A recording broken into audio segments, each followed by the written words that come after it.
Welcome to the Danny Clinkscale Reasonably Irreverent podcast. Insightful and witty commentary, probing interviews, and detours from the beaten path. Every once in a while, we have to bring out the big dog. Yeah. Oh, God help us. It's time for Danny Unleashed. Sponsored by Easton Roofing, where integrity matters. Go to eastonroofing.com for more. Welcome back here to the program here on Sports Radio 810 WHB. Time to talk to Danny Clinkscale here in the program. He's always brought to you by our friends at Easton Roofing, whether it's commercial or residential. Any and all of your roofing needs, Easton Roofing can handle it. Estimates, they're always free. No payments collected until you're 100% satisfied, whether it's your home or your office. Call Easton Roofing today, 913-257-5426. Find them online at eastonroofing.com. If you're a property manager, business owner, Easton Roofing offers turnkey solutions for property managers, including parking plans, schedule, safety plan, warranty expectations, all up front. There's no guessing with Easton Roofing. They are Kansas City's best. Find them online right now at eastonroofing.com. Danny, how are you, my friend? I'm doing just fine. I'm here in Massachusetts for a reunion. It's a milestone reunion, but Jeff, you can do your own math about that. 20 years, huh? 20 exactly. years since 20 high school. years since I've cruised the halls at Framingham North High School, which actually no longer exists. But Danny Clinkscale, the class of 04. There you go. Says something about, I guess, Framingham North High School that our reunion is in Milford, Massachusetts. Yeah. So that's just down the road. It's down the road. It's actually the town where I had my first radio job out of college. Wow, I thought I was going to have to cut that off in the middle where I had my first. I was like, whoa. That might happen. Easy there. Hold on. Slow down, big shooter. Slow down. I think after this, I'm eventually going to cruise by old WMRC in downtown Milford and see the iconic place where all of this started, Soren. Quick question. Is it Milford or is it Milford? How do you pronounce it? Well, here you'd pronounce it Milford. It's true. We went out last night, and the lady who was waiting on us at the tavern, it was a beautiful, really fun place, packed to the rafters. Boy, she was stereotypical Massachusetts. Hey, doll, what would you like? Oh, there you got go. Everything. Have a beer? You want a beer? Yeah. Sure. Here? Beer. You want to hear? No, I want it to go. Yeah. My one and only trip to Boston in 2000, we stopped at a little convenience store just north of, I think, the Boston Commons, right as you head up into, what's the place with all the cobblestone streets? Quincy Market? Quincy Market. No, yeah. Up and we stopped in, and Faneuil Hall. We're going to get something to drink. And a guy in front of us orders some cigarettes. And the girl behind the counter goes, Judge, get a cat and a Marlboro. A cat and a Marlboro. Judge. And my friend Matt and I just look at each other like, oh, my God. Yeah, it is. That's real. It is real. You see it on TV. You think they're joking. No, they like the skit with Jimmy Fallon and the girl where they play, they're necking or whatever, and they're on the couch. People think that's over the top. It's not. I mean, there are many people who are just like that. Well, we just proved Danny didn't graduate in the year 04 because he used the term necking. I would like to. Well, they were necking because it would look like the time of that when that skit was done. They probably were necking. Yes. Okay. Yes. And Danny, it was Beacon Hill. Who else is uncomfortable? Oh, Beacon Hill. Okay. I'm uncomfortable. Anyone else uncomfortable? I'm uncomfortable. Let's move on. There was heavy petting going on. Were you canoodling? All right. There you go. That's even older. Anybody else leaving? I'm leaving. Anyone else? Okay, let's move forward. Danny Clinkscale is with us, brought to you by our friends at Easton Roofing, where they do not approve of the heavy petting, just to be clear. No. Heavy shingling. Yes, exactly. No matter how heavy the shingles are for your roof, Easton Roofing's got you covered. Look at that transition. Right. Dynamite job. Here we go. Let's talk about it. The Kansas City Chiefs. Every week we say it, but they've done it 3 times in a row. Clearly, they're good at winning close games. I would just ask you, do you see this as, hey, this is a team that knows how to win, and so everyone's in trouble because even when you think you're doing well, they're going to find a way to win it? Or do you look at it and say there are clearly problems, and at some point they're going to catch up to them? Well, I think you can actually say both. I mean, they can have problems and still be a team that wins close at the end, but I'd lean more toward the fact that they escaped a 3-game stretch with 3 wins, and they're only going to play better. I mean, they're not going to play like that all the time. And even if they do, it'll be probably a close game, and they're the favorites in close games. Now, I don't think the Chiefs want to do what they've played close games like this in almost every playoff game they've ever played. And they've won most of them, but it would be better if they weren't down by 10 points all the time. But that's, I don't know, some way they're wired, but I would lean toward the fact that they're working out some kinks and they won games while they were doing it. So I think that can be nothing but a good thing. Yeah, go ahead. I don't think, they're not going to turn the ball over as much. Patrick Mahomes isn't going to be a mediocre quarterback. They're not going to have the 25th ranked offense in the National Football League all season long. So I would think that people should just be worried around the league and perhaps just pissed off that they won all the games. Yeah, they were down. They didn't quite get down 10. Your point is valid, but they got down 7 each time. Why is it? What do you think? Is it just Andy Reid's a counterpuncher? He has to see your game plan before he really can excel. Same thing with Steve Spagnuolo. Teams get off to a quick start because they've got a pretty good plan, but then the Chiefs, they play it vanilla, generic, because they know that they've got the ability to come back, so they don't have to show all their cards. They watch what you're doing, then they adjust and they choke you out at the end. Or do we need to look at it and say, why can't they start faster? I think I'd lean toward the latter. I mean, Andy Reid is a great play caller and great offensive tactician, so you figure his first 15 plays or so would be, not just testing plays, but plays to get you ahead in the game. I think Steve Spagnuolo sometimes probably extends the ability of his defensive players with his tactics.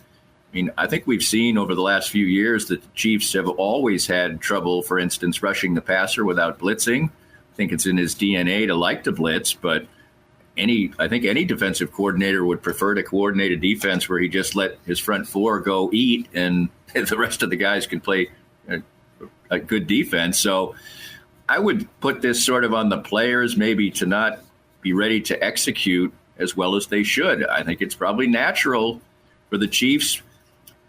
When the defense wasn't very good, they probably were sitting there thinking, well, there's no urgency here. Mahomes will take care of it. Yeah, it'd be nice to stop these guys, but we're not going to live or die by this. We're not going to lose if we give up the score here. And conversely, when the offense has been less than spectacular, they've gone out and scored, a touchdown and 4 field goals or something and won the game. So I just think there's some human nature, and they've won 3 championships. So they've accomplished a lot. They're getting paid a lot. I just think it's probably hard to motivate this type of team right from the start in every game, especially when they know that they have great comeback ability. They trailed 10-3 to the Bengals the week before. They trailed 7-0 and 14-7 to the Falcons against the Baltimore Ravens. I think it was 7-0 they were down to the Baltimore Ravens. It just seems to be it's kind of part of the MO. And the offense isn't what we thought it'd be. You said it's not going to be 25th all year. What is it going to be? Because I certainly had aspirations, and I hold out distant hope that it will still be a top 5 offense. I was even thinking it was going to get back to being 1 or 2 in the league. It has not been that. What's missing besides, is it Travis Kelce? We're at a point now where it's like you're picking either. Apparently, if you're like, hey, Travis Kelce, I'm not sure if it's there. Like you're deemed by others that you're anti-Travis Kelce. I've seen some of the things that are written that, like, if you question where is Travis Kelce's usual production, somehow you're anti-Travis Kelce. I thought we were supposed to analyze it. I didn't realize we were supposed to pick a side and champion it and hump the leg of, whichever side you're on. But apparently that's where we're at. I do think that's part of it. Rashee Rice, well, they're going to Rashee Rice, yes, but they haven't gotten better. It's not Travis Kelce plus extra Rashee Rice production. It's Rashee Rice production instead of Travis Kelce. So, okay, fine. Travis Kelce's he's better than he's ever been. They're not better as an offense. I'm tired of having to defend the position or qualify everything I say about Travis Kelce as to, hey, it's still early. Oh, fine. Somebody tell me what's wrong with the offense, okay? Because it's not getting back to where it was, and they invested a lot of resources for it to look just like it did last year. When they came out against the Ravens, after giving up a touchdown, they just roared down the field and scored. I think I said it here. I thought this offense was going to be a wagon. I've been wrong. Sure, the loss of Hollywood Brown has hurt, but they didn't have him before. And I even thought, even with him down, but I think it's a combination of a couple of things. First of all, I don't know why we're not supposed to analyze Travis Kelce. Sooner or later, it's going to happen. He's not going to be great. And, maybe it's now. He's 34. This is a young man's game. And also, Hollywood Brown isn't there. So they are going to, try to – he can be taken away if they want to do that. I think there is some, ancillary thought from the defensive coordinators that Travis Kelce is still Travis Kelce. And so they've really, really focused on him, and Rashee Rice has killed them because of that. I would think that it's about time that they just focus on Rashee Rice and see what happens with Travis Kelce. And also Xavier Worthy really hasn't been impactful. He had the big play on a blown coverage, but besides that, he's been coverable, and he hasn't gotten off jams, and he's not really produced. So he's the one we thought would be the, I don't think anybody expects a rookie to come in and, be and have 110 catches or something, but I think I would say that he's been mildly disappointing so far. So if you're tight end that you like to target 10 times a game and your receiver number 2 are playing mediocre football, then it's going to be hard to opt for your offense to be great. And you're down your running back now. Yeah, it's I don't know. There is time loss. Obviously, they got better. They got better late last year after losing to the Raiders, but that was like that one seemed to be an easy fix. And again, I don't think that Andy Reid couldn't see it or anything, but they were willing to keep investing and trying to get more out of Sky Moore, get more out of Kadarius Toney. Like, I don't see the addition by subtraction move here, right? Like, I don't see the, what they need to do? Quit playing this guy. Like, right. They're playing all the guys, and it's not clicking. So there doesn't seem to be as obvious a move as they had. Now, the question I would come back to is they did have Donovan Smith last year. Wanya Morris stepped in. We didn't hear his name called a lot, but we did hear Andy Reid say, well, Patrick Mahomes, for lack of a better term, was kind of spooked from the pressure he got against Cincinnati. He thought the protection was better, but Mahomes was getting rid of it quicker than he needed to because he was kind of spooked by what he was running into last week against the Bengals. Is that what you saw? I think maybe, I think there's probably a little bit of that, but I think that for whatever reason, Mahomes, he does lapse sometimes into relying on his natural ability and gets away from mechanics. He doesn't have to be mechanically sound all the time, but it's nice when he is. And, when you're not under duress, I think that might be Andy Reid's point. When you're not under duress, you can be more mechanically sound. You're more likely to make throws that are catching the wide receiver right in stride and, not throwing it 2 feet behind him so he doesn't get up the field as quick, or he just flat miss somebody. So I think that there is some of that. And I think a part of the problem for the offense, amazingly enough, is Patrick Mahomes. And I think the evidence is that he's going to get better. He's not 39 years old or 40. He's not broken down. I think that he's probably going to be Patrick Mahomes here pretty soon, and that's trouble for everybody else.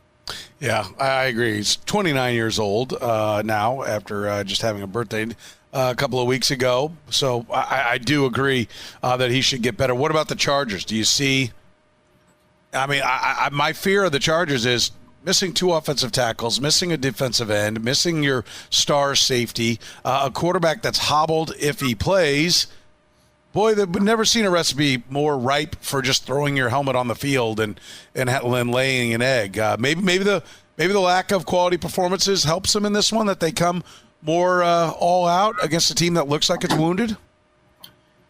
I think the evidence is that that's not likely to be the case. I think the Chiefs are more likely to be complacent than they are to think, oh, this is a wounded animal. Let's stomp all over their grave here and get this thing over with early.